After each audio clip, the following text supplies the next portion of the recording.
Hello, salut à tous et bienvenue dans les vins de Manu. Ok, cette semaine je vais vous parler d'un concept complètement énorme que j'adore en fait, qui n'est pas nouveau, ça existe depuis un petit moment aux États-Unis et je me demandais est-ce que ça existe en France?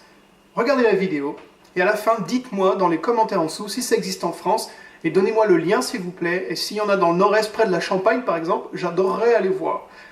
Personnellement, je pense que si ça existe, ce sera sur Paris parce que ça s'appelle Urban Winery. Un Urban Winery, ça veut dire cuverie urbaine. Je vais y arriver. Ok, donc de quoi on parle ici? On parle juste d'une cuverie placée dans une grande ville et ils font du vin. Ils sourcent les raisins dans différents endroits. Trois principaux endroits. Un est l'Europe, donc ça peut être l'Italie, la France, l'Espagne. Principalement, on va dire le Languedoc, Asti, la région d'Alba aussi, et aussi le Piémont. Les raisins sont coupés à la main et sont mis dans des camions réfrigérés, envoyés en Angleterre et à partir de là, dans la winery à Londres, ils vont être pressés, vinifiés et mis en bouteille et vendus sur le marché, devinez où, anglais.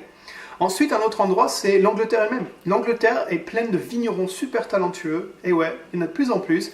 On a même des écoles maintenant pour faire du vin. Oup, oup.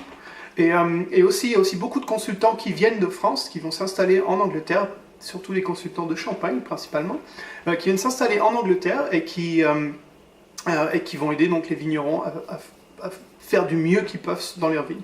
Le truc c'est quoi? Réchauffement climatique, type de sol et choix des bons cépages fait que les Anglais sont capables de faire des vins qui sont excellents.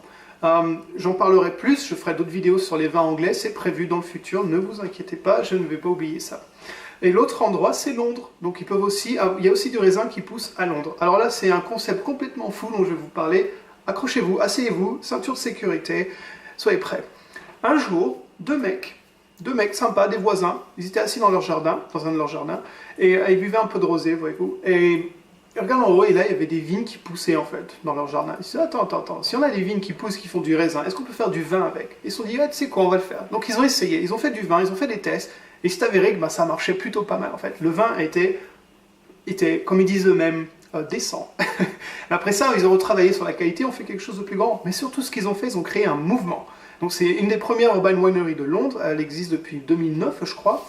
Et en fait, ce qu'ils ont fait, c'est qu'ils invitent les voisins et tous les gens qui ont des vignes dans leur jardin, à partir du moment où ils sont de Londres, à prendre soin de leurs vignes, à cueillir les raisins et à leur donner pour qu'ils fassent du vin. Et ils les payent en échange en leur donnant des bouteilles de vin. C'est pas génial ça?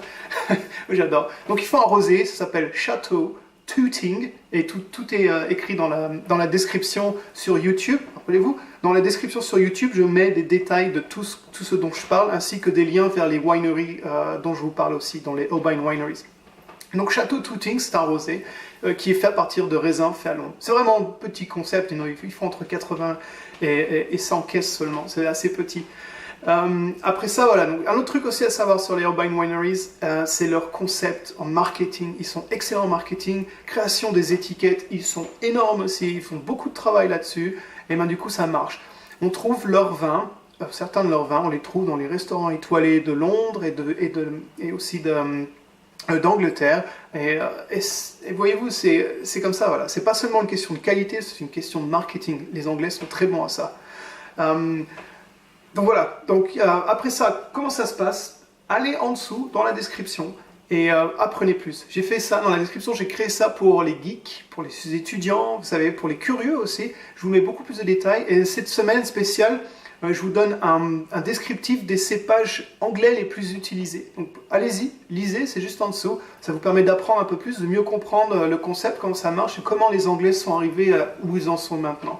Donc c'est tout pour cette semaine. Nous étions en train de parler de Urban Winery. J'espère que ça vous a plu, j'espère que ça vous a donné envie d'apprendre plus aussi sur la région peut-être. N'hésitez pas, si vous passez par Londres, à faire coucou, appelez-moi ou envoyez-moi un message. Il y a mes coordonnées sur YouTube, vous avez accès. Abonnez-vous à la page, ça me fera super plaisir. Et si vous avez appris quelque chose, partagez cette vidéo avec quelqu'un dont vous pensez pourrait aussi apprendre de ce que j'enseigne. Donc encore une fois, les vins de Manu, c'est tout au sujet des vins, mais pas des vins français. Donc voilà, bonne semaine à vous tous et bonne santé à vous.